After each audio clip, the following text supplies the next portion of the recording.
Hey now, welcome to Fitzdog Radio. It's a beautiful sunny day here in LA. We get a thing called the Santa Ana winds here, which are basically coming out of the desert when the wind blows east and it heats up. So we got, well, I guess by the time this airs, it's November and it's 80 degrees. So pretty nice. Playing a little golf today, played some beach volleyball yesterday, went on a 3-mile run the day before that, played paddle tennis the day before that for 3 hours and 20 minutes, fucking embracing it before the cold. The winter's coming, baby. Anyway, if you're listening to this on the day it comes out, it's actually election day. And a lot of people are very stressed out. There's been a lot of media coverage about whether or not the succession will be allowed, whether or not it'll be contested in the streets. People are, talking about civil war, strife, revolution. I'm excited. I mean, how many people can say they lived through a real revolution or a civil war? We're all going to wear those triangle hats, and the only guns they should be selling right now are those muskets that you got to stuff the ball down in, and cannons. All gun stores at this point should only be allowed to sell Civil War ammunition.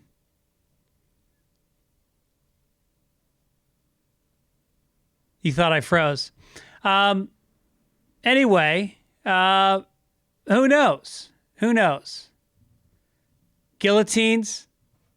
Saw a good show. I'll talk about this later because I went into quarantine, which I'm going to have to again because I'm coming to Tampa, Florida. I think it's November, I'll tell you right now, November 19th through 21. I'll be in Side Splitters in Tampa, and I'm going to come back and I'm going to have to quarantine through Thanksgiving. So we're going to have Thanksgiving dinner outside because my family's so freaked out because Tampa is a hot spot. But you know what else is a hot spot? My fucking bank account right now. Need to make a few ducats. Things are getting a little tight. Yeah, 8 months without stand-up, without a writing job, and it's fine. Don't get me wrong. We've got retirement savings, and those will be, let's just say I'll start my retirement at 54 and see where it goes from there. Halloween is tomorrow. I'm taping this full disclosure on Friday, the 30th of October, and this comes out on like November 3rd. Halloween is tomorrow. I'm very excited. I love Halloween. It's my second favorite holiday of the year. And I'm a little bummed because I didn't step up. I didn't put up decorations. I kind of just folded. I'm feeling very victimized by the pandemic. I'm not making the efforts I should be. We're going to bake some cookies today to give out to the neighborhood kids. We're going to go to their house. We got neighbors on both sides that have adolescent, all boys, 4 boys. Oh, and 1 girl. Yeah, 1 girl. But she's a tomboy. We're going to give out cookies, and then we're going to my friend Mary Fitz.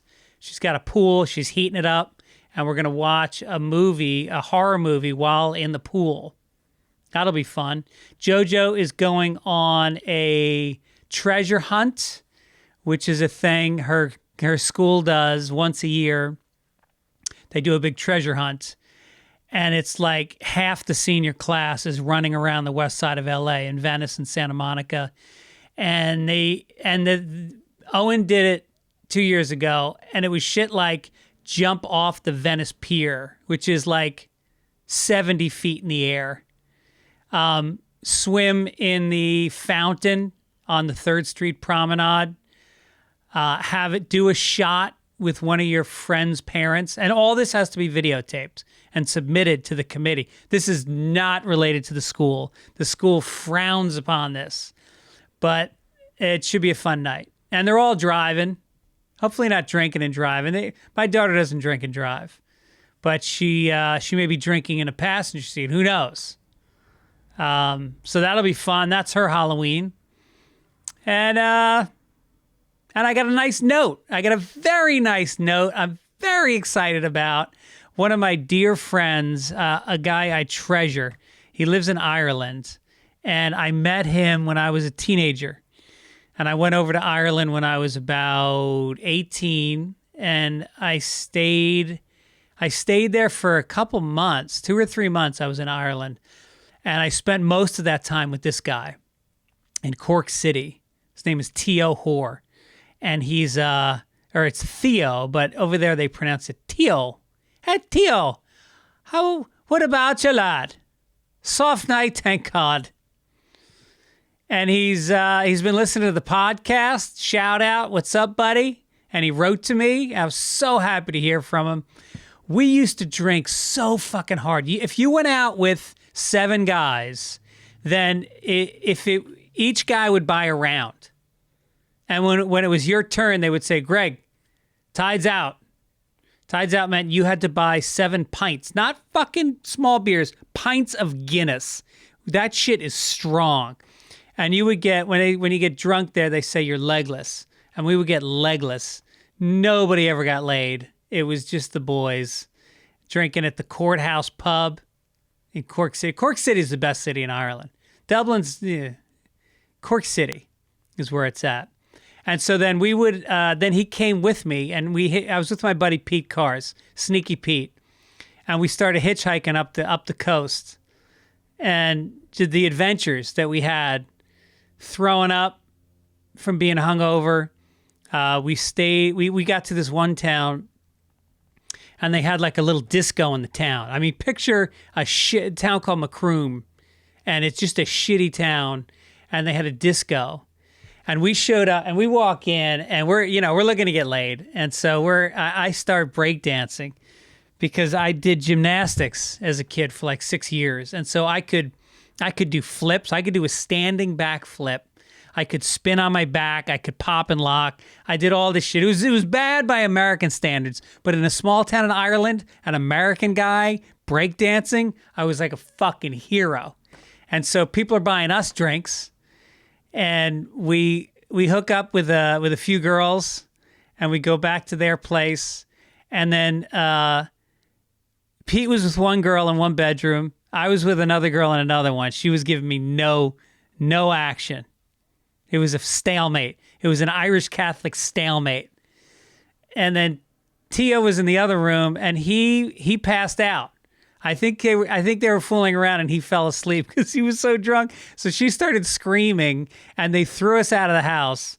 And then they called some guys they knew, and these guys were chasing us. And so we got back to the bed and breakfast, and we get up in the morning, and we're all hungover.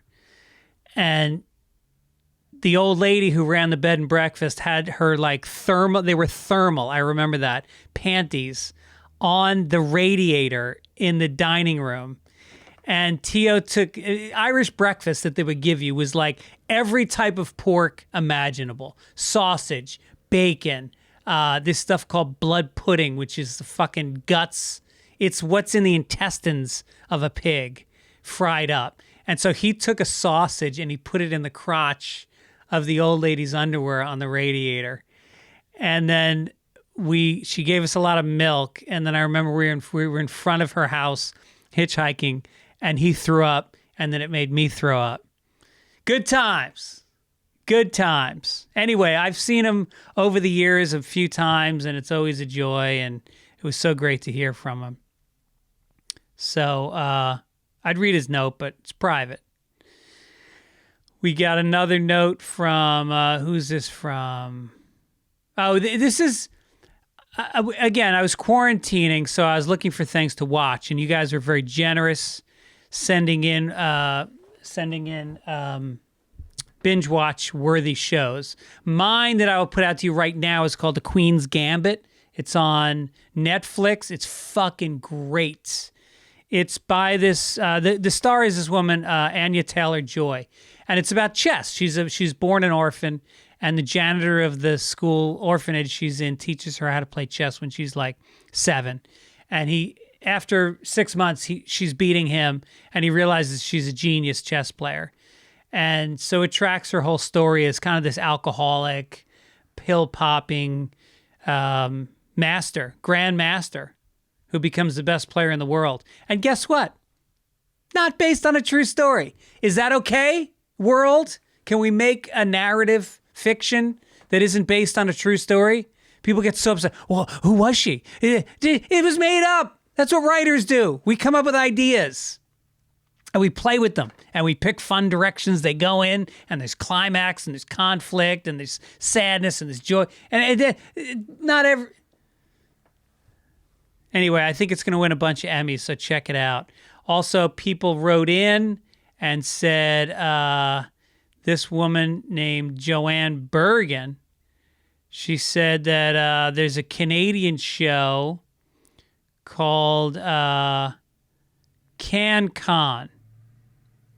Oh, no, it's Canadian content. Letterkenny is a half-hour comedy about a small town in Canada that she likes. Iman Garrity says that King Kong, A Fistful of Quarters, which came out a while ago. It sounds kind of cool, based on like Donkey Kong. It's about Donkey Kong. It's a documentary, and it's about it's Christopher Guest style. Oh, it's a mockumentary. So I'm going to check that out. People say BoJack Horseman.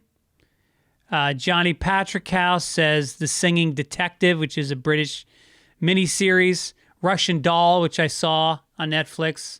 He's correct. That is a good one. Natasha Lyonne in it. Father Ted is great. I think that's Irish. Saw a few episodes of that. And The Death of Stalin, which is outstanding. Really funny. It's on Netflix. So anyway, enjoy those. Send me in some others because I'll be quarantining again and I'm going to need help. And I appreciate your input. All right, let's get to my guest. This week it's a gentleman. I use that loosely, who I've known for a bunch of years from doing the Adam Carolla show with him and having him on the podcast. He's a music critic, very well-respected music critic, used to write for Rolling Stone. And he's written books, great books, one about showrunners, one about Neil Diamond, a whole bunch. And he's also written for the Grammys for like 20 years straight. He's written on every award show you can imagine. This guy writes on every year. Smart, funny, great stories. Had a blast talking to him this week. Here it is, my interview with the great David Wild.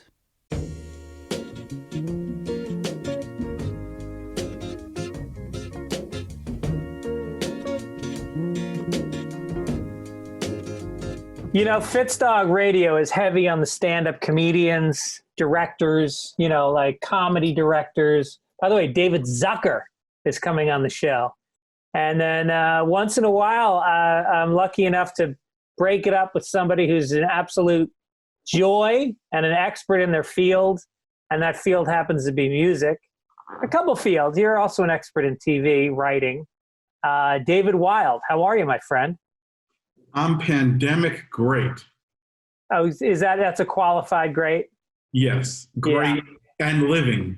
I think that would be, you know, surviving and thriving. Thank you. Well, isn't everything about life qualified? I mean, we all wish we were taller, slimmer, stronger, less anxious. You know, everything about our life. I don't relate to any of those. I don't relate to any of those things you just said. I wasn't talking about you specifically, David. Yeah, it sure felt like that. You didn't say that to David fucking Zucker.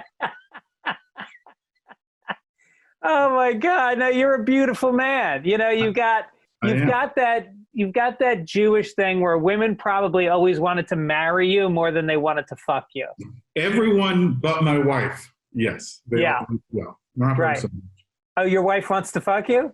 Oh, no. I'm saying she didn't want to marry me. Oh. How'd you get her? How'd you win her over? Actually, you will relate to this. Very few people will. Like, you know, we're empty nesters now. I think, are you empty nesters until our post? We got a year left. One year left. Got a year left. We're sort of empty nesters, but during the pandemic, we weren't so much because one college kid was back and one who's working in LA was around a lot. But this morning we were empty nesters. I woke up at 5 a.m. because that's what we do now for no good reason, and wrote a first draft of a monologue for an upcoming show. Nice. And at 6 a.m., I got back into bed with my wife. She goes, I heard you typing. What were you typing? And I read and acted out an entire 5-minute monologue for her. And she laughed. And I was like, that's like as great a marital moment. That's in lieu of sex. That's what you can look forward to in your golden years. By the way, in lieu is considered sex if you're gay. No, I meant in Lou Schneider. He was actually in the bed. That's amazing. And so, wait, did you throw a move on her? Or did she feel aroused by your monologue? See, I know you, and I've listened to your show. You talk about throwing moves. I married a Jewish girl. You don't talk like that. I married a Jewish girl too. I know, but you're a non-Jew, so you can do that. You're Right. You're the other. Yeah. What does a man do at 5 a.m.? I don't think I've ever done that. I mean, you write your monologue, and then what do you do? Well, I used to. That's all I was doing. Is I have all of a sudden, it's been, as you might have heard, an odd year where all of these shows many of them go from literally one aired last Friday night on PBS that was supposed to be shot in April, and instead we filmed it all summer, and then it aired finally last weekend on PBS. But every show, but now all of a sudden I guess because we're entering the sort of award season, I'm just overwhelmingly busy with a bunch of different projects, which is great because it definitely wasn't that way in the early, when the pandemic hit, I was in Vegas doing a Neil Diamond Alzheimer's, a benefit for Keep Memory Alive with Chris Isaak and Sammy Hagar and Neil Diamond and Babyface, and then about to get on a plane, rushing home to go to South by Southwest, where I was appearing on a panel. My wife was coming with me, and then it stopped. Stopped. But now it's getting busy. So I was promised I would get a monologue first pass delivered by this morning. So I got up and worked on it from 5 to 6. I don't know about you. I used to write really well late at night. That was put the kids to bed and write. But now the kids put me to bed, and I'm best. I wake up at 5, and that's as good as I get from 5 to 7. No, I'm finding that too. I started getting up in the morning and writing, just writing. I said for 20 minutes, I make my coffee, sit down, and I found my fingers were just flying on the keyboard. And then later in the day, I would try to make sense of it, see if there was any material or anything else. But it is a weird time. I would imagine it's worse for you that these award shows get kind of sparsed out, and there's not a hard deadline. November 2nd, we're taping this, everyone's live on stage. We work towards it, and then we're fucking done. I don't think you're involved with editing, right? So once the show happens, you're done. The shows where I produce, I am. And in fact, but this year, it's just as you said, but then certain, when we did this Grammy PBS salute, which you can see it online I think probably now if you go to PBS, Grammy Salute to Music Legends, it literally was, 2 months of sitting in my backyard on Zooms, going over with Joe Mantegna what he was going to say about Chicago, to induct Chicago, or watching Chris Isaak, who is one of my closest buddies in Nashville, talking through what he was going to say and then what he was going to sing, what Hank Williams tune, that sort of thing. Yeah. But then there were a few things I went to Henson Studios, walked into the A&M lot where I've spent a lot of time, and it was Don Was and Henry Rollins, and we're working on something in masks from 8 feet away, and I almost cried being with people, or going to the recording academy for Jimmy Jam, the host. It was me, a prompter guy who, you know what it's like with prompters. You hang over the prompter and make changes, and then you can't hang over anyone. Right. So it's but I literally kind of wept, or going to Capitol Studios and watching the greatest musicians in the world. Greg Fillinganes had Dean Parks and all these amazing players. And I'm sitting there watching music be recorded, which used to be every day of my life. But as we sort of begin to reemerge, it just is so moving, because that's what we've all been missing, is that kind of contact. What's the what's the moment that you most felt like this is what I'm going to tell my kids about when they're older and they really appreciate music? Like what's the moment that you were just watching a rehearsal where there's nobody else around and it's just you and this incredible artist? Well, one that comes to mind, that's been a lot of my life, which is crazy because that's the life I dreamed about. I might have dreamed being a little richer and better looking, but I didn't dream the musical things that I've experienced.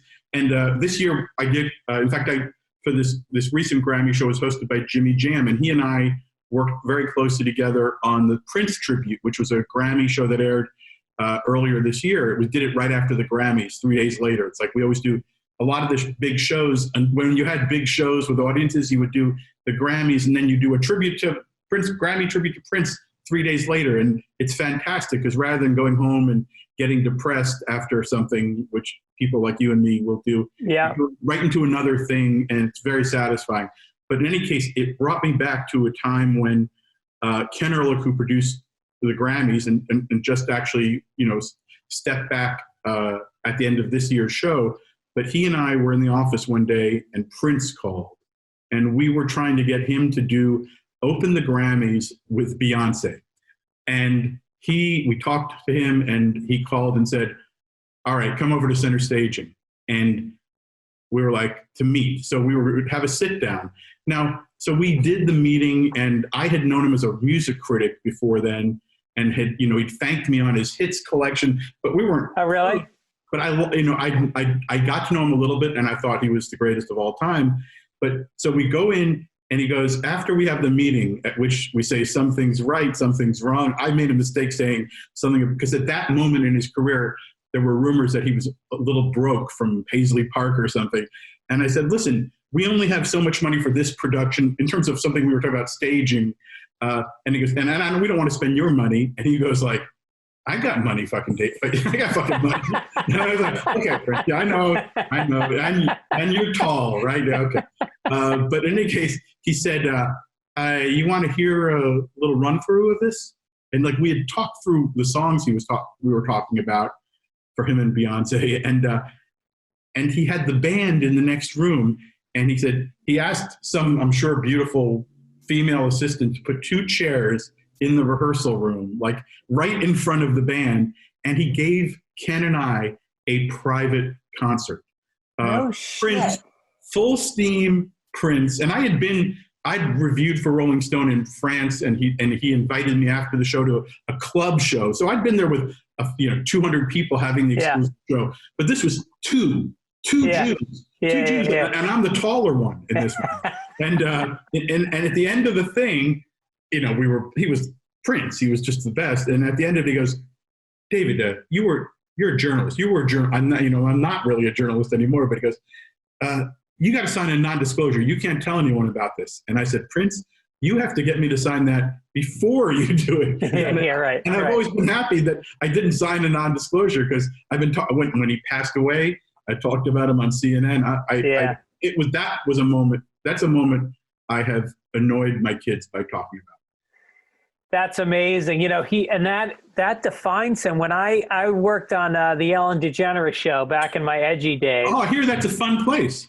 It was it was all about celebrating happiness and joy, and people were so happy to be there. They were often bursting out in tears. I saw a lot of crying in the offices. Yeah, I assume it was tears of joy. Right. And you'd often hug them because they were so joyful. You wanted to be near that joy. Exactly. Yeah. So Prince came on and he performed. He did his rehearsal, and he pulled out the fucking hits, and he did 2 big songs in rehearsal, which is the best because you're sitting in the theater alone. There's a dozen producers watching him, but then he does the show, and he does like Let's Go Crazy and Purple Rain, like really a couple of the huge hits. I know those. And then we roll the credits. Good night, thanks for coming. Roll credits, and he goes to the audience, you guys want to hear some more? He plays 5 more songs. The greatest. Fucking crazy. And I mean, give it 1,000%. I think and this is interesting because not me as a music fanatic. My wife always says the two best shows, well, actually there's three. She always talks about the three best concerts I ever took her to. So one was Prince, when he was doing that sort of in the round show, and it was brilliant. Yeah. Another was not a couple of years ago when Cat Stevens, Yusuf Islam, came around, and we become friendly because we won the Muslim Public Policy Award together. Quite an award for me to win. Yeah, right. And not just any year. I'm the winner of a 2001 Muzzy. Whoa! Muzzy, and no went to the ceremony. But in any case, my other moment of a private moment that just blew my mind, because I grew up in Tenafly, New Jersey, loving the singer-songwriters, and at my bar mitzvah in Tenafly, New Jersey, or it might have been Englewood Cliffs, I'm not quite sure.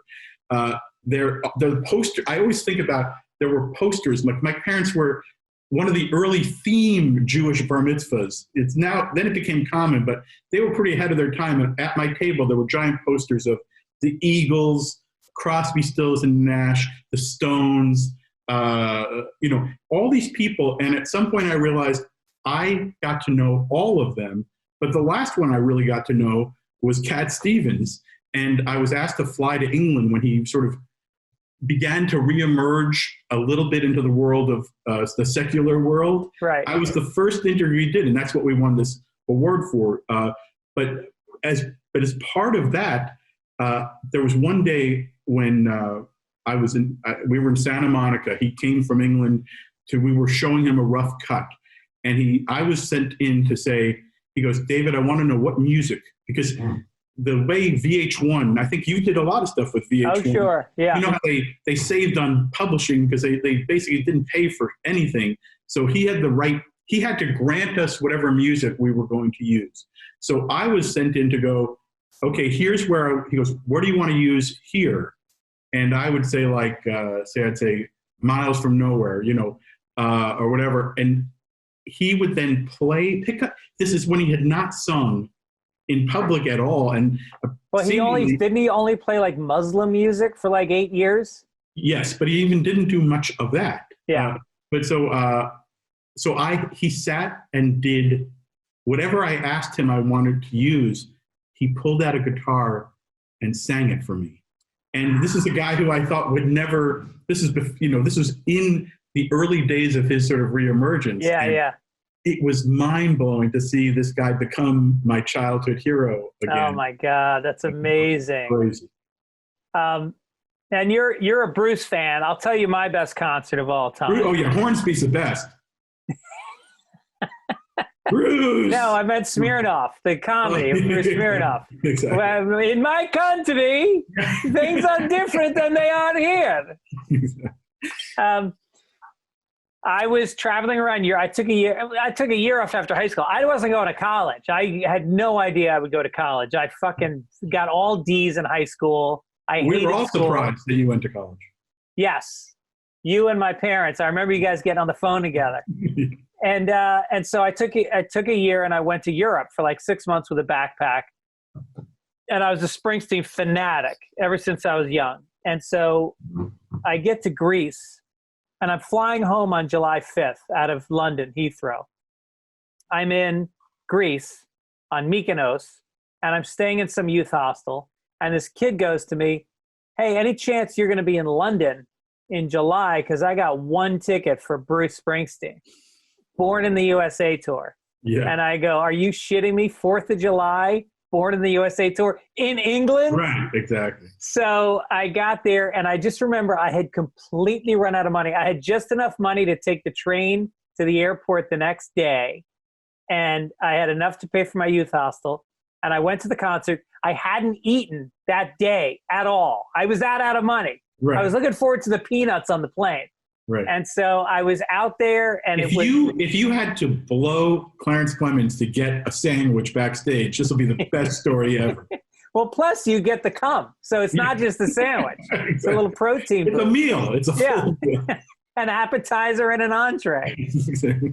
And so I go to the concert, and I'm dizzy, and then somebody there gave me a hot dog because I was talking to them. I said I didn't have any money. And then he came on to play Born in the USA, and they played for 4.5 hours. And it was the most incredible concert I've ever been to. Bruce is so funny because I'm from Jersey. He hit when I was around the same exact time in my life, and, huge impact on my life. I don't know him as well as other people, but I have, I shouldn't say more about that. But there was a moment, like I always think about in my life, where at the Grammys one year, Dylan, like my two guys as writers, in terms of who to me are the greatest, forget about music. My favorite writers of all time are Bob Dylan and Bruce Springsteen. Same with me, yeah. Huge, Dylan, I actually got to know a little better and had an amazing experience with. But Bruce, like, I'm still nervous around him when I'm around him, and he can probably tell, but like this particular year, Dylan and Springsteen were like both on the show. And I think they rehearsed the same day. And I remember it vividly because first Tom Hanks came in to rehearse his intro of Bruce. And I had written, or overwritten in this case, like 2 paragraphs, because he was doing the Seeger sessions, the Pete Seeger sort of. Oh, right. He was doing a track from that. So I had to not only blather on about Bruce, but also talk about Pete Seeger and make the connection. So I wrote like 2 paragraphs, and Tom Hanks, the best, it sounded great. Tom was the most charming guy on earth. He leaves, Bruce comes in, and I'm called over to Bruce. He goes, "Let me see this." So he wanted to see the intro. Yeah. And he reads it. He goes, 2 paragraphs. I can't live up to this. Yeah. He goes, "Pick one." So I had to etch, cut, shorten it, and then send it to Hanks. Then Bob Dylan comes in next, and I think it was like John Mayer was introducing him because it was like right from one performance to another. And for Dylan, because he is Bob Dylan, I thought I'm going to go very minimal here, like something like the archetype, Bob Dylan, ladies and gentlemen, the template, ladies and gentlemen, whatever it was, something, one line. And Dylan looks at it and goes, "Give me more, give me a little more." I just thought, and that was when I realized my weird career was I had become the fine Jewish tailor for all the rock heroes. So it was like, okay, what I'll do is I'll cut the sleeves and I'll pull up the pants. Is it weird when you have idolized and studied and been moved by artists like Springsteen or Dylan? And, to me, like, I had a chance to meet Dylan once because, again, at Ellen, Patty Scialfi had an album out, and he had produced it, I think. And so she came in, and she was rehearsing it on stage. You mean Bruce? This is Bruce? Yeah, Bruce. And so Bruce sitting in the audience, and I had a chance to go. I could have sat down next to him. I could have talked to him. He was very friendly. He was talking to people. And I just thought to myself, my image of him, and I know he's not the image, he's like Dylan. He has created a persona for himself, or in Dylan's case, several personas. And I don't want to know that he's not the guy that rolls up his sleeves and get his hands dirty fixing a GTO on the weekends. I don't want to know that he's, a guy who's got his head more in the business of music right now with his wife than he is. And so I didn't go meet him. Like, how is that for you when you meet Bob Dylan and he's talking to you about the nuts and bolts of his intro, as opposed to talking about, a hobo, whatever? Bob Dylan is the least disappointing hero I've ever had. Just a number of crazy incidences. The first was, I think I probably told this story on the podcast, yours, like many years ago, but like the one of them was he wanted a meeting once for me to write a treatment up for an idea he had.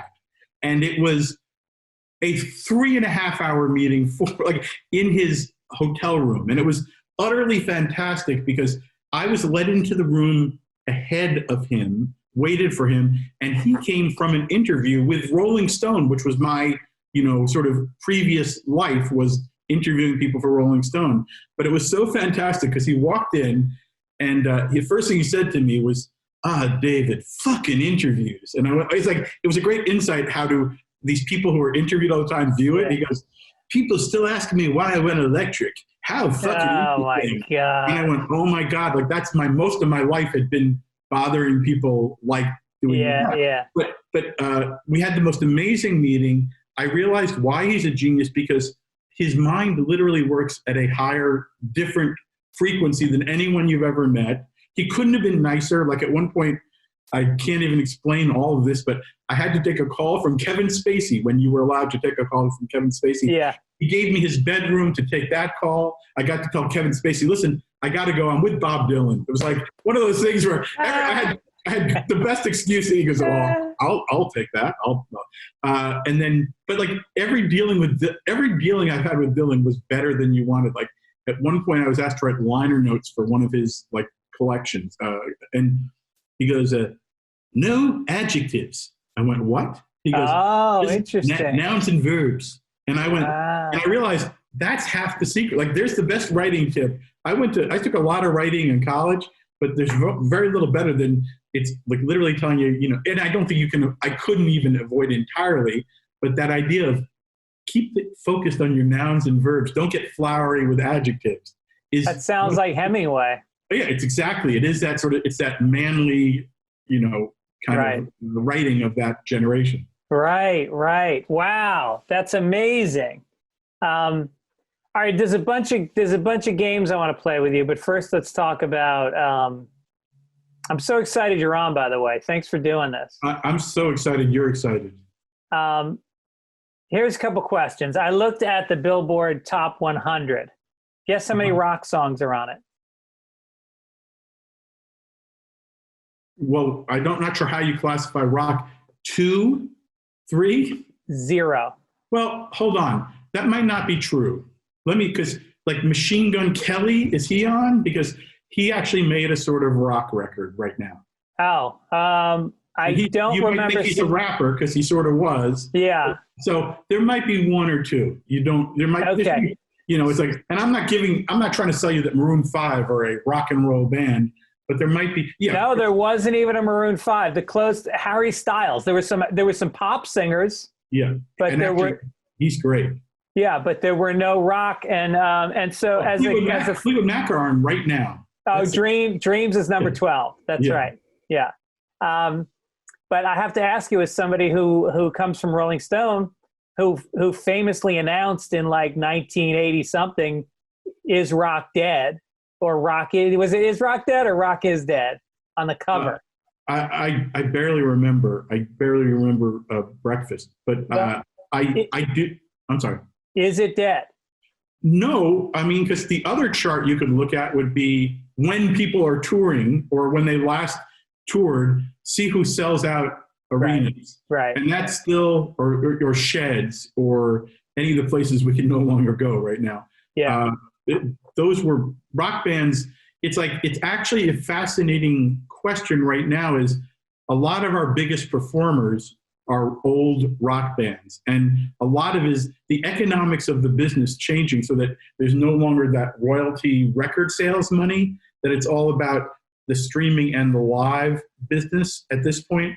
All these bands were staying on the road. That's why you see people who seemingly hate each other out there in different combinations.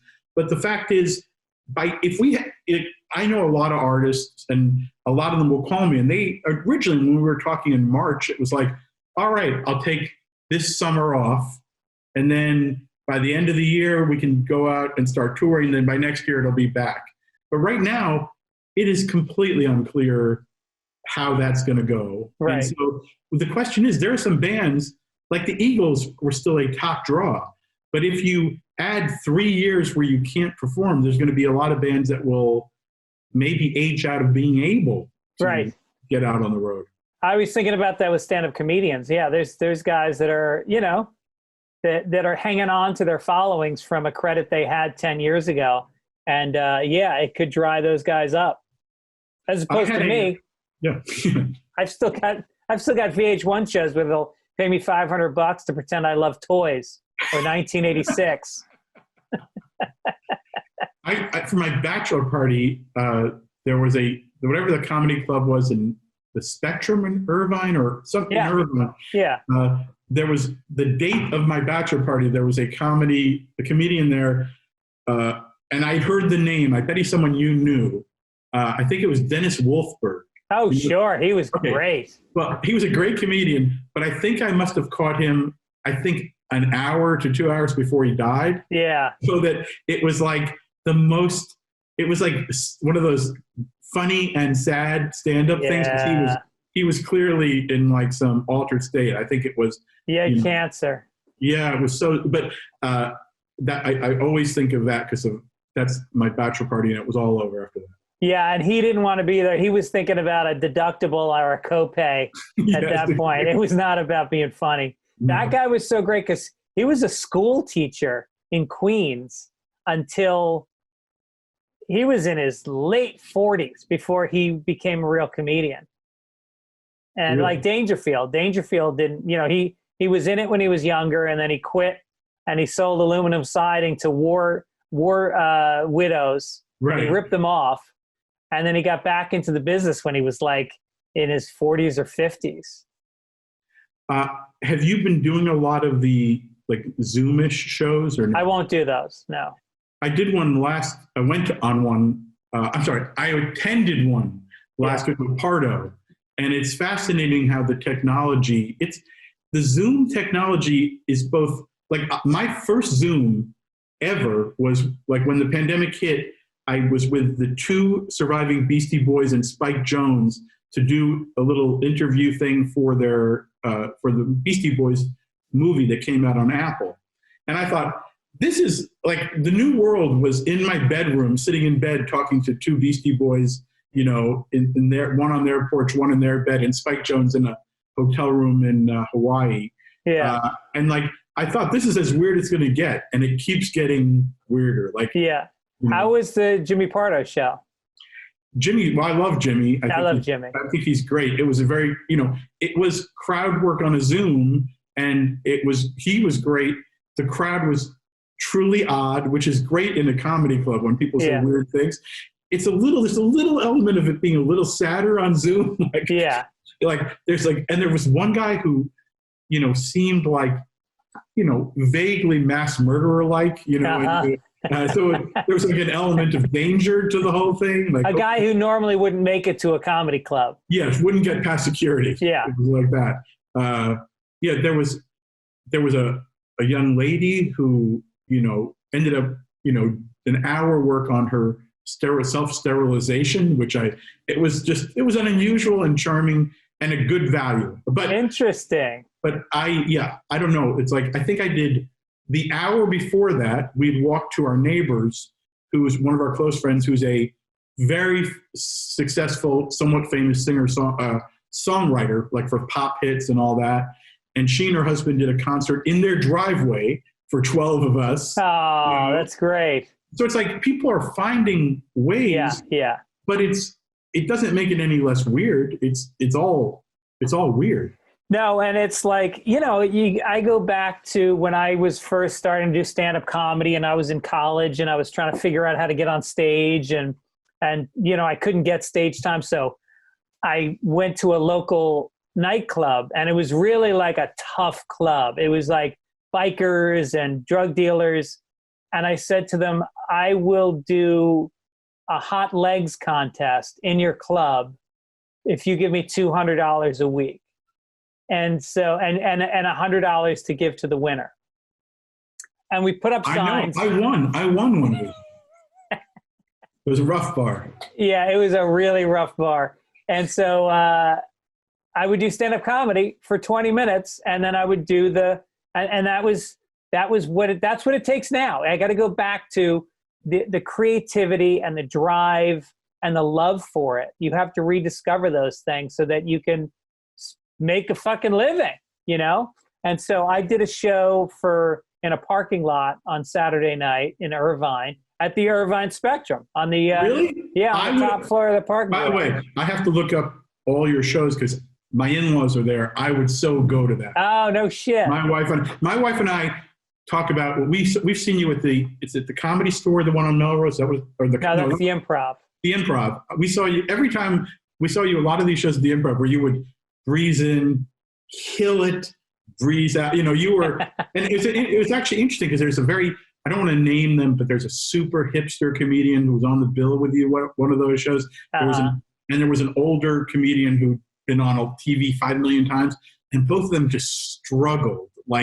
It's so interesting, the democracy of when you're on one of those multi-comedian the sort of nights, and you killed it, but like the hipster, it wasn't a hip crowd, so he didn't have like, he wasn't like in a comic book shop, he was in a comedy club. Yeah, I think there's a lot of comedians that have to have their crowd in front of them. They have to be at Largo or the UCB or wherever. But I'm finding actually the older I get and the more my material is about my kids and erectile dysfunction and whatever, I'm having a hard time at those clubs. Like when I go to I don't go to UCB anymore. It's all 22-year-olds. They're all they're all trust fund kids. They're living in apartments their parents are paying for. They went from college to taking classes at the UCB, and they go to the shows at night, not to laugh, but to try to learn or to judge or to blog about it. Whatever. I'm not here to shit on alternative comedy, but everybody needs, it shouldn't be that you need your own audience. You should be, and I used to be able to work those clubs, but I think I'm officially not hip.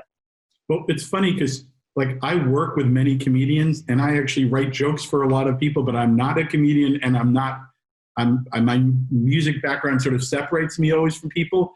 But I also, unlike most comedians I know, I'm a fucking fantastic audience. Like my son and I was once did a panel thing at Sketchfest. And so, when you do Sketchfest, they give you, I'm sure you've done it many times. Yeah, I did it this year. Oh, great. Well, I did this a couple of years ago, but I was asked to this panel and I said, what do I get? And of course, you don't get a lot. You get a hotel room, you get whatever, a ticket. But they said, and you can go to any show you want, basically. Well, my son was at Berkeley at the time. And I said, I'm going to make you pay for the any show you want thing, because I took off like 2 days from work and it was like around the Grammys. So it was hard to do that. But I said, I'm not missing. We went to like 45 shows. Yeah, that's amazing. And I laughed. My son goes, I've never seen anyone laugh so much, because unlike a lot of comedians I don't want to name, we have a mutual friend who said, I can't go to comedy. And I was like, why? And he goes, I won't laugh. I can't laugh at it. Yeah. And I'm the opposite. I'm a really easy, I'm a slut for comedy. That's great. And that's the thing that, I talked to one big manager, I'm not going to say his name, and he's a huge music fan. He's a guy that goes out to see bands. He's always aware of who's new, who's good. And I said, why don't you manage musicians as well? He goes, because I want to still enjoy going out and watching music. And I thought, and I immediately was like, oh, that's so sad. You don't like comedy anymore. Like, if your clients knew that, they would leave you in a second. It's interesting because I have a version of that where my passion was music. And then I got sort of roped into being a TV critic for Rolling Stone for a while. And I found people love the TV stuff I wrote because I don't have a baseline respect for TV. Right. I anyone who can write music is amazing to me. I'm still have the awe for that.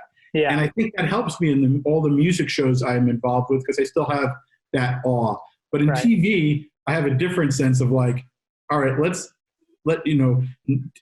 especially events are naturally inclined to go towards sucking or banality or whatever. And I'm always thinking, how do we make it better than that? Yeah, right. But it's interesting. With music, it's still holy ground to me. Right.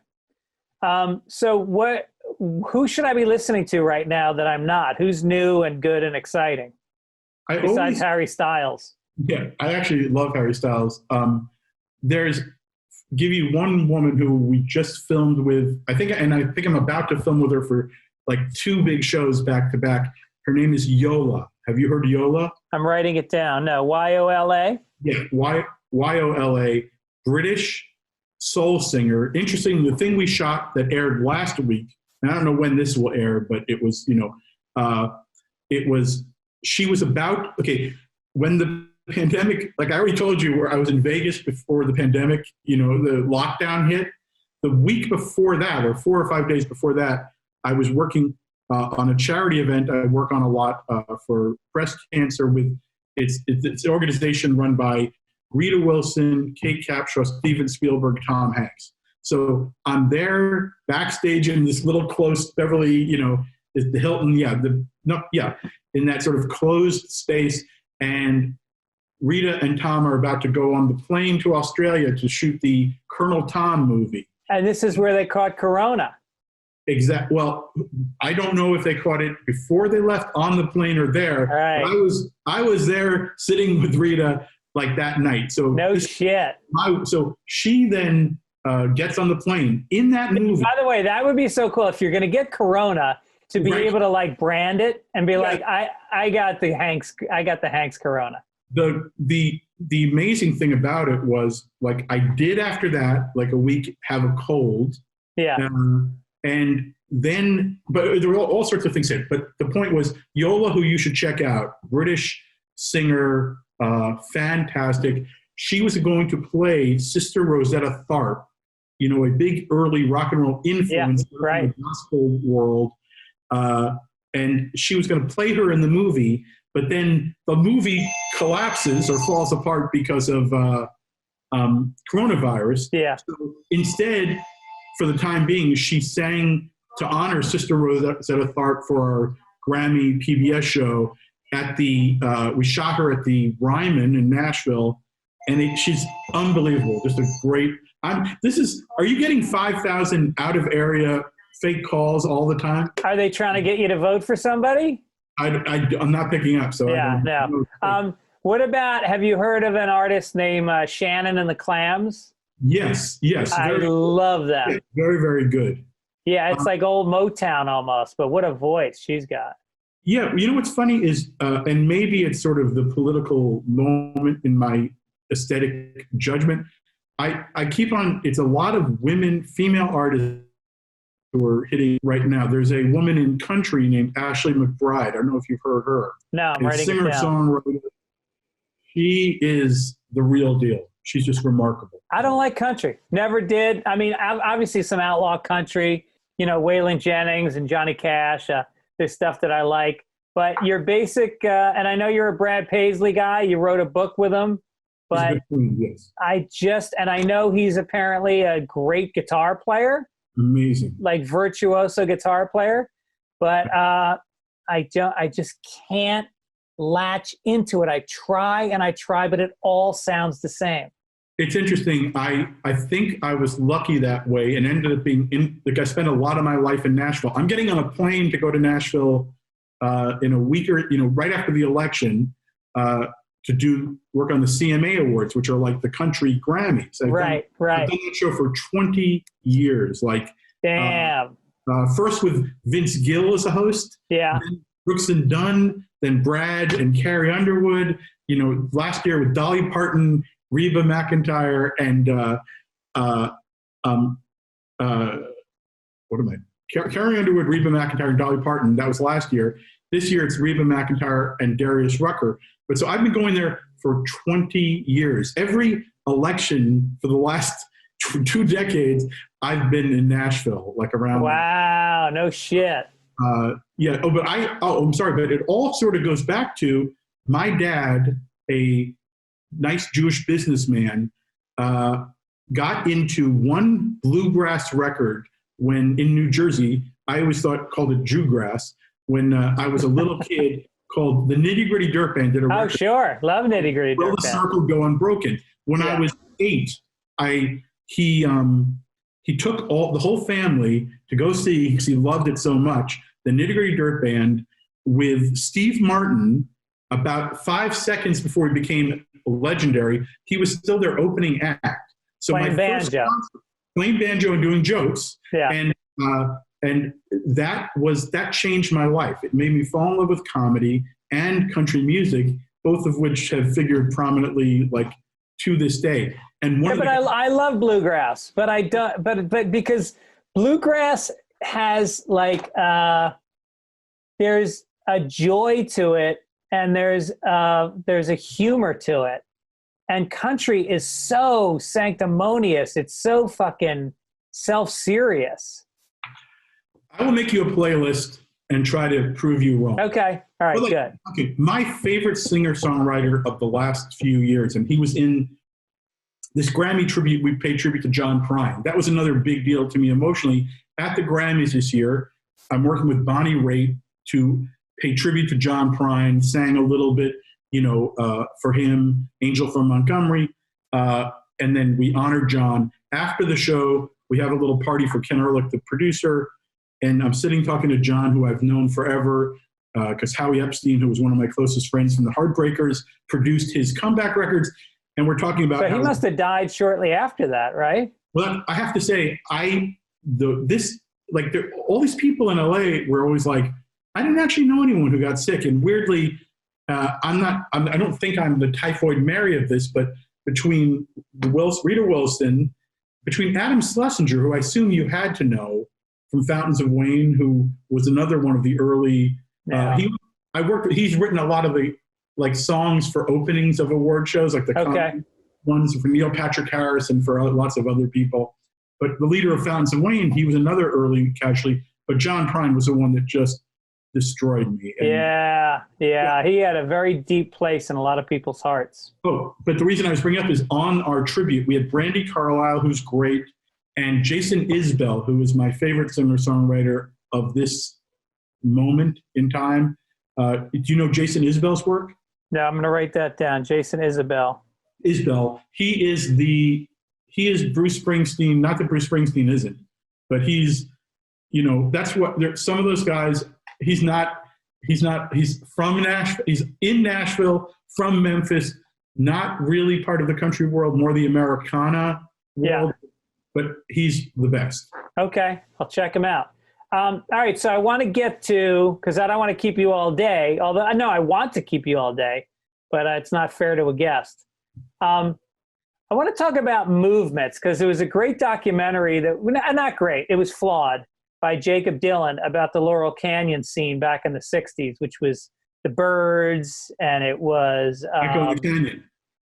Yes, right, and Brian Wilson. And so I want to ask you about movements. Obviously, there was grunge, there was the New York City punk scene, the London punk scene, Haight-Ashbury, Memphis, the East Memphis soul. And so which are the ones that you found the most compelling in your life, and why?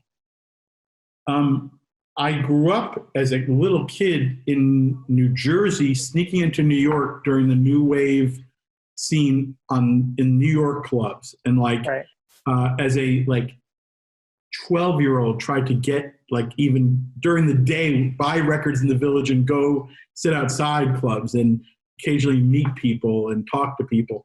So that the New York scene of the Talking Heads, Ramones, that's CBGB basically. That was huge to me. Seattle, I experienced in a weird way because I moved out here in '91 for Rolling Stone to be the music, West Coast editor. Yeah. And I sort of caught the tail end of the dying sort of LA Guns N' Roses Sunset Strip scene, which was, I love and still love Guns N' Roses, but a lot of the other stuff meant nothing to me. Garbage.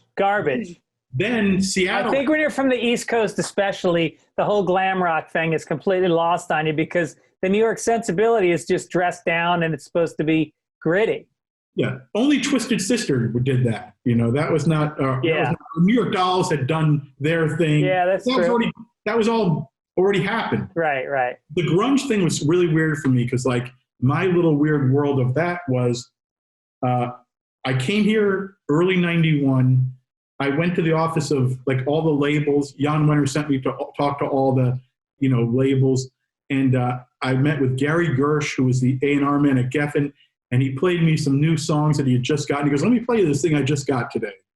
And it was Smells Like Teen Spirit. Wow. And I said, that's a hit. And he went, well, was this the polished, finished? No. This was just the first, I don't know if it was a demo or a rough studio thing, but he just had gotten it. It was it was sort of, because he says, you're the first person I ever said that's a hit song. And I said, it sounds like More Than a Feeling. The guitar riff, that's the secret sort of, that's the hook that no one ever, and so years later, I'm at the Grammys and we're doing, Grohl is both on the Grammy show and on the tribute show we're doing at the convention center, across the way.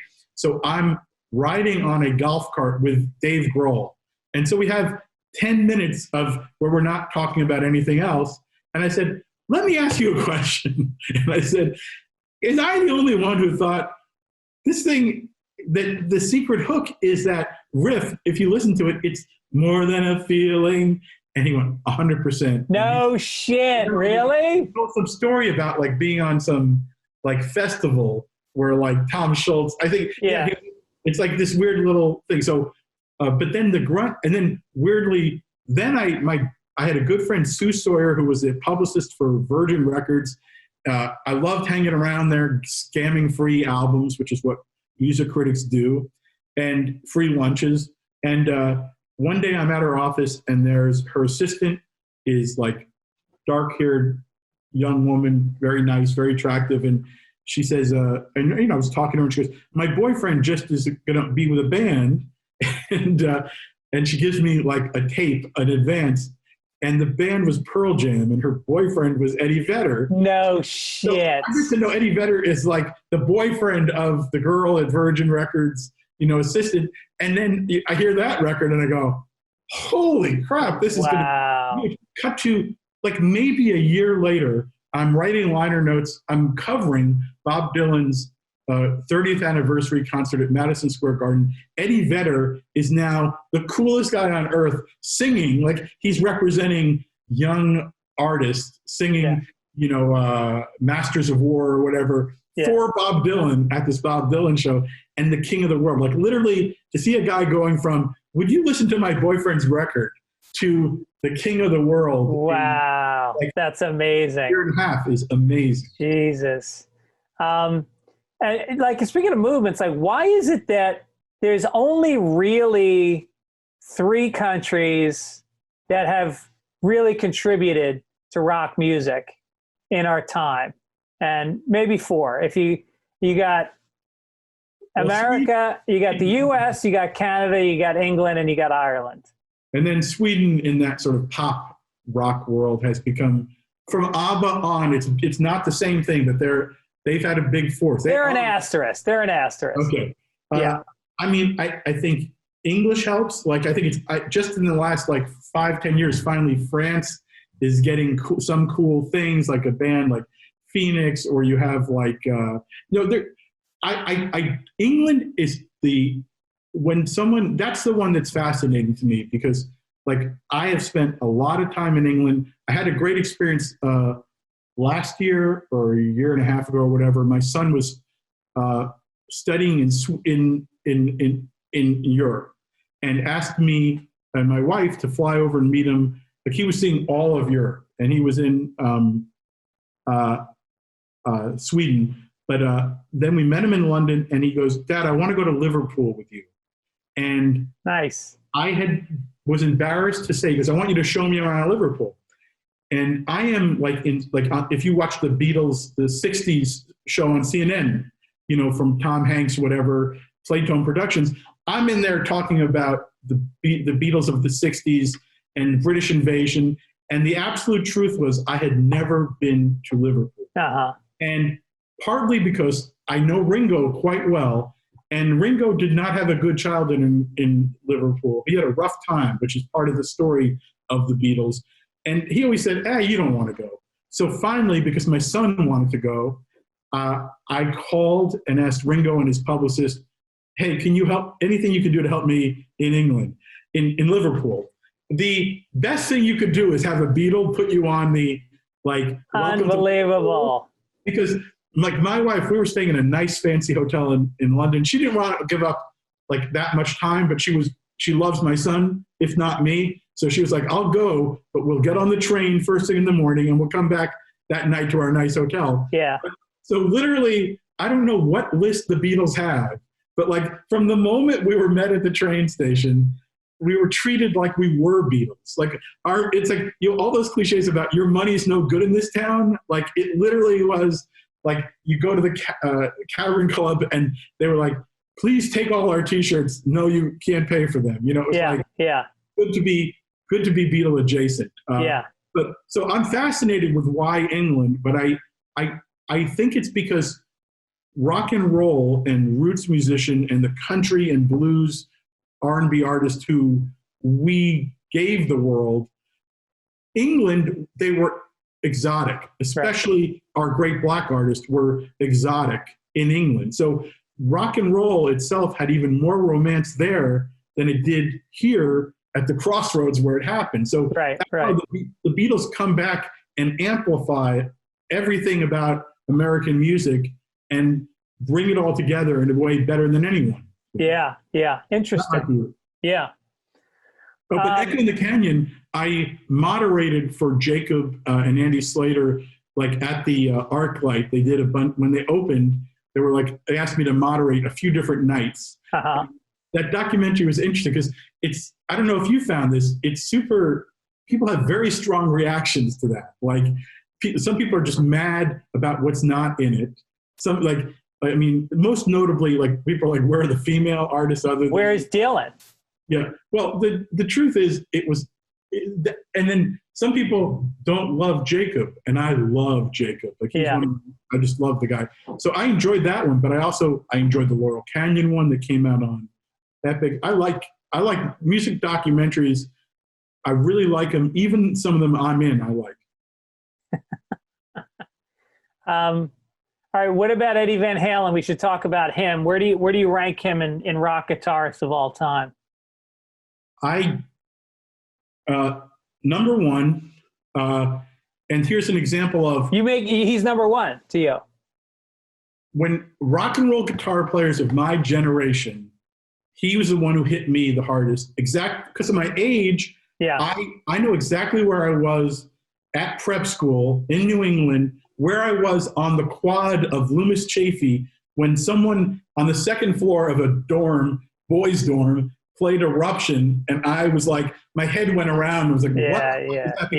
I'm an Elvis Costello new wave kid. It is not my thing. And I've never been a hard rock, heavy metal guy particularly.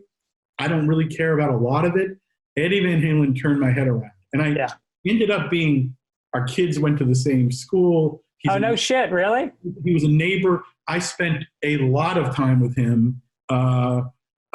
We worked on a book project together that never happened, but I got to know him. He was an amazing character. My wife and I, like when we were first married or still dating, I did a cover story on him for Rolling Stone, on just him, not the band. And after he liked the story, and he called and said, we're playing the Forum. You got to bring your wife or girlfriend or whatever she was at that point. And so we go backstage after the show, and Eddie goes, here, David, you come in. I got a shower. So my wife is out there with Valerie Bertinelli, who was her total role model from childhood. Her hero. And my wife looks a little like Valerie Bertinelli, and Valerie Bertinelli says to her, oh my God, you look like you could play me when I was on the show. And my wife's head went around because it was like the coolest thing. I go in to talk to Eddie. It was just like, was there cocaine? Was it like my picture? Because I know a guy that used to scalp tickets, and he got in with the Van Halen scene, and he said backstage it was a coke festival. Never. I have never even seen cocaine, and that's which people don't believe. But I've never. Music was always my drug, so I know what shit has gone on. Yeah, I've had bands insist I smoke the only joints I've ever smoking. That's with one possible exception, one day once. The only pot I've ever smoked is with bands who say, you can't stay in this room unless you're high too. I only have smoked for professional purposes. All right, so backstage with Eddie Van Halen.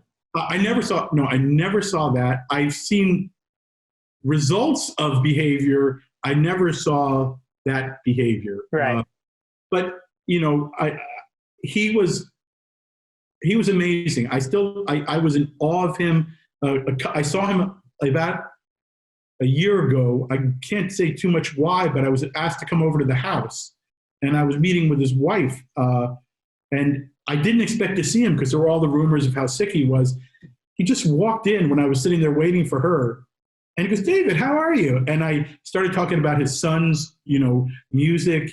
He couldn't have looked better. He looked like the best I ever saw him. Yeah.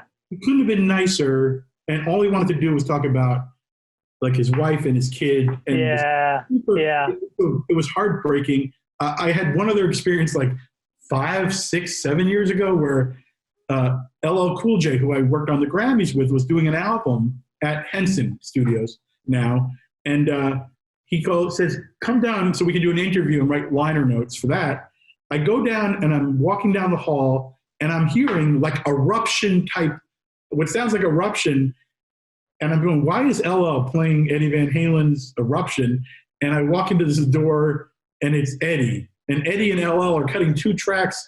They somehow befriended each other. No shit. And it's Eddie just playing. And it's like, that's the thing. As much as he was the most imitated guitar player of like for 20, 30 years, you could tell the difference between him and any of the guys on the Sunset Strip trying to be him. He was amazing. Yeah. Wow. That's so cool. All right. Before you go, we're going to play a game that you've played before on the show. It's called Rank 'em. Oh boy. I'm going to give you 3 names and you're going to rank them. By how much I like them? That's the beauty of this show. You don't know? You rank them however the fuck you want. Okay. And you tell me your criteria and then you rank them. Okay. Greil Marcus, Dave Marsh, Lester Bangs. If people don't know, these are 3 of the biggest rock critics of all time. Maybe the 3 best. I will rank them by how they're mystery to me because I never, number one, Lester Bangs, I never met him. I always found him fascinating. I just love even the character. I read the books about him, but he was sort of slightly before my time. So he's number 1. He's elusive to me. Number 2, I'll give Dave Marsh because I've known a little bit. He was in Rolling Stone ahead of me, but I did get to know him in one time. I have a memory of being at Tower Records on the Upper West Side. Do you remember when there were Tower Records? Yeah, 72nd Street. And I ran into Dave in the, which is where you want to run into your fellow rock critics, like buying music. And I think I was buying some bluegrass, a group I loved called Hot Rise, H-O-T, then R-I-Z-E. And I believe Dave then said, "What, is that really good?" I go, "Yeah." He goes, "I got to bring it to Bruce." So I remember that was like an early, like almost getting to Bruce. Yeah. Was he the one that wrote The Future of Rock and Roll as the headline for Bruce Springsteen? Rock and Roll Future, I think, was the actual phrase. And Landau, who ended up, John Landau, right. And Landau, who I do know, he's number 1 because he's always been great to me. Yeah. And then Greil Marcus III, who is just a great, but I think he is a more cerebral writer than I am. So I only partly understand him. I'm not smart enough. Right. There's a book, he wrote the book about Dylan, Slow Train Coming, I think, which is, didn't he write that? I don't think it's called Slow Train Coming, though. I'm not sure which, I have to look it up.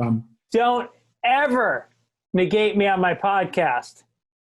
My listeners do that. My listeners like to write in and tell me what I got wrong. Yes, and. Ramones, Clash, Sex Pistols. Now you're talking. First review I ever wrote was for the middle school paper in Tenafly, New Jersey, Tiger Tales or something, for Tenafly Tigers. My first review ever was comparing and contrasting the Ramones and the Sex Pistols.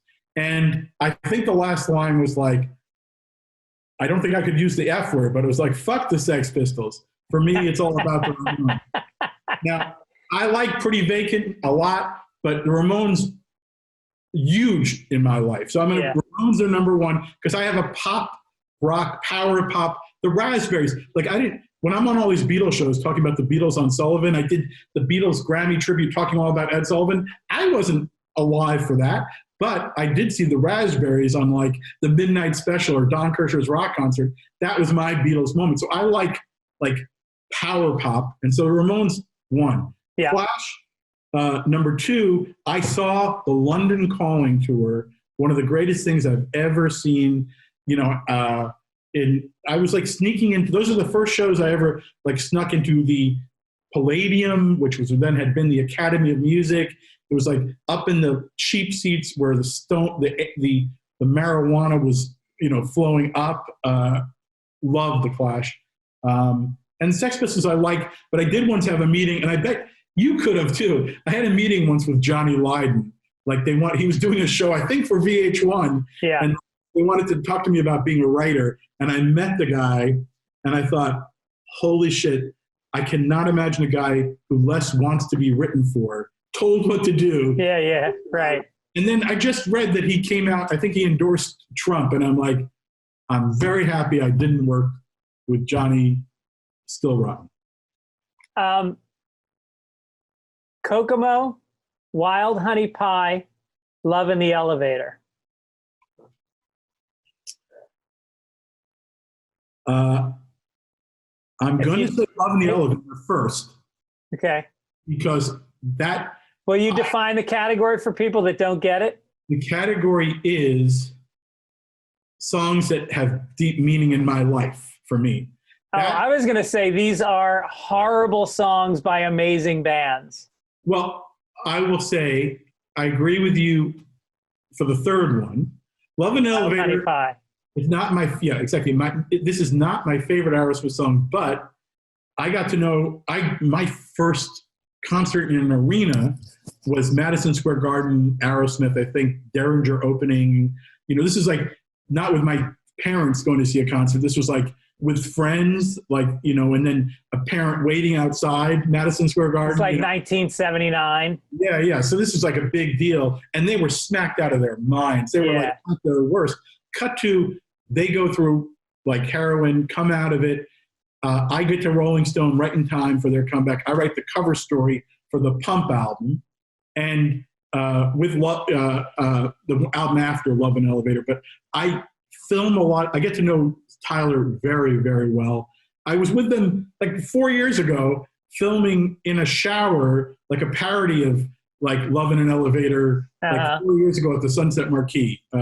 Tyler is whatever, you know, there's people who hate Aerosmith's comeback music.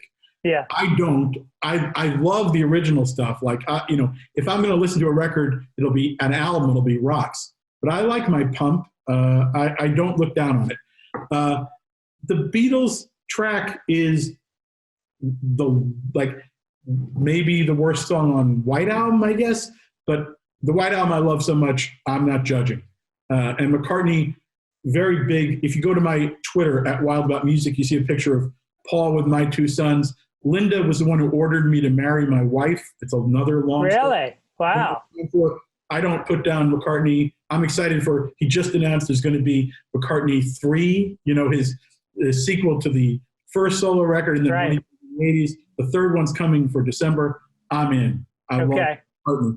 Kokomo, I just got in I did their, I wrote the liner notes and tour book for their reunion like 5-6 years ago. Now the reunion is who? Mike Love and who else? So this is when it was with Brian Wilson. This is the time they sort of all came back out and did a tour, and I wrote the tour book, and I wrote the liner notes for the anthology, and then it went back apart, and Mike Love just did the Trump benefit, and I saw that. Yeah, fuck him. And Brian Wilson shouted, he was very upset about it. Yes.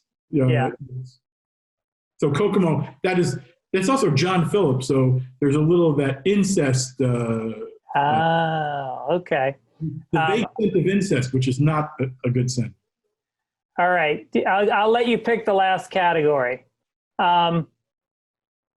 Blind singers, people that don't get along, or white rappers, or non-black rappers. line singers I definitely like because I just saw one and I'm hoping that he's in there because All right, Stevie Wonder, Ray Charles, Jose Feliciano. Boy, okay. Stevie Wonder's number one as my favorite, and if I think he's on my Twitter again. The two pictures you have are McCartney with my sons and me with Stevie. Stevie, this was like a couple years ago when we did a show with Stevie honoring him or Motown tribute. But I wrote something. Stevie has me be the guy in his earpiece telling him, reading to him, so that he then, because he's not reading prompter for obvious reasons. Okay. So throughout my life, like 30 times, I have been called upon to be reading to Stevie Wonder and singing parts of songs. No. So I have sung Stevie's greatest hits to Stevie Wonder. No fucking way. In fact, and that's at the Grammys usually, but at a VH1 show, I think it was, I asked him to honor Ray Charles, another person in this list. And so I had to sing Ray Charles to Stevie, which was even worse. Like, cause damn. I want an audio recording of that. Second is Ray Charles, who I worship, who is vaguely intimidating. He's one of the only people I've asked for an autograph, and the only who ever said no. I was at his office, which was down, I think it's Olympic or Pico, sort of heading towards downtown.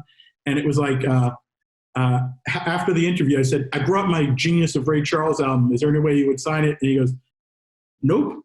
And I went, oh, okay. He goes, how the fuck do I know it's not a check? And that was the greatest line. That's hilarious. I was going to put a blank Ray Charles check for him to sign. Or someone who was with him. Yeah. He wasn't trusting. He was right. You got the deed to his house. And so with all due respect to Jose Feliciano, who is the one I hoped you were mentioning, who I went to see him at the Grammy Museum, I think a few weeks before the lockdown. Where's the Grammy Museum? Downtown, the Grammy Museum. Oh, no shit. Is that new? No, it's like 10 years old. Oh, wow. You got to go. And if we can ever go anywhere again, I'll meet you there. Okay, great. The tour together. But Jose did an event, and I had just done an event with Quentin Tarantino, asked me to moderate an event with him there. And then Jose Feliciano was on that soundtrack to Once Upon a Time in Hollywood, and he did a separate event, and he was amazing. I think he's actually, ironically, he got in big trouble for doing a version of the national anthem at a World Series. I'm a baseball fanatic, and he got in big trouble years ago because it was viewed as being too liberal or weird or taking too many liberties.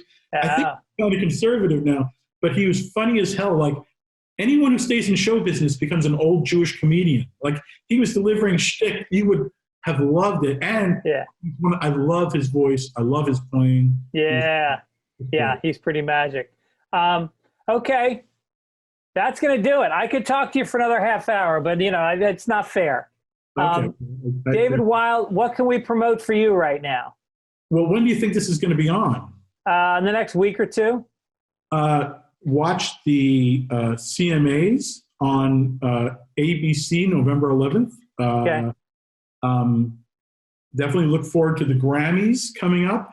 I have another two specials that are not announced that I cannot talk about. I have something that I want to talk to you about that I can't talk to you about. What else? Oh, and then if you go to PBS, go to their website, please watch the Grammy Salute to Music Legends. You can watch it for free on their website, I believe. That sounds amazing. I want to see that right away. I really enjoyed that. Cool. All right. Well, David Weil, you're a joy. If I want to hear somebody drop names, nobody better. There's nobody more. What's that? Nobody drops more. Nobody drops more, but nobody drops them better. You got a fucking great story for every one of them. Well, I went to speak at my prep school, and I always didn't want to do those things, didn't go to reunions, but they asked me to prepare a speech, and I didn't. So I just realized at the last minute, I made a name drop menu of just like every story I have and just let people pick. That's great. That's great. Okay, thanks for being on, and hopefully I'll see you at the Grammy Museum very soon. Our date. Yes, we'll have a date in masks, and we'll be in full spacesuits. Yeah. Okay. Take care.